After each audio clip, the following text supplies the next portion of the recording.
அது ஸ்டைலாக அந்த கூலிங் கிளாஸ் வேற மாட்டிக்கிட்டு அது ஒரு ஸ்டைல் ஐகான் மாதிரி இருந்தீங்க இன்னைக்கு. ஸோ அதனால அவங்கெல்லாம் வந்து ஐயோ இவ்வளோ பெரியவர் வந்திருக்கிறாரு அப்படின்றதுக்காக தான் தயங்கினாங்க. ஆனால் உங்கள் மேலே உயிரையே வச்சிருக்கிற கூட்டம் சார் இது.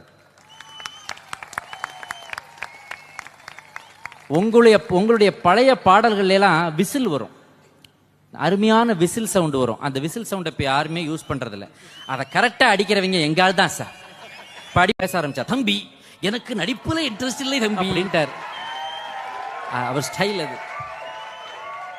அதுலயும் இசை இருக்கும், அவர் பேசுறதுலயும் ஒரு இசை இருக்கும், ஒரு ஏற்ற இறக்கத்தோட அதெல்லாம் இருக்கும். ஆனா இல்லைங்க கிடைக்கல. அப்படி இருக்கும்போது ஒரு நாள் அவர்கிட்ட பேசிட்டு இருக்கும்போது, தம்பி ஒரு விஷயம் தெரியுமா, துபாயில நாங்க மியூசிக் கச்சேரி போயிட்டு வந்தப்போ என்னோட ஹார்மோனியத்தை செக் பண்ணிட்டான்ப்பா அப்படின்னாரு. ஏங்கய்யா உங்க ஹார்மோனியத்தை செக்யூரிட்டி செக் பண்ணாங்கன்னு, உள்ள ஏதாவது போதைப் பொருள் இருக்குதோ, உள்ள ஏதாவது போதைப் பொருள் இருக்குதோன்னு செக் பண்ணாங்க அப்படின்னாரு. அதுதான் எனக்கு கிடைச்ச பஞ்சு. சார் உண்மையிலேயே அதுல போதைப் பொருள் இருக்கே சார் அப்படின்னு. என்ன தம்பி சொல்ற அப்படின்னாரு. அதுல இருந்து எத்தனை போதையான மயக்கமான மெட்டுக்களை தமிழ்நாட்டுக்கு கொடுத்துருக்கீங்க சார்.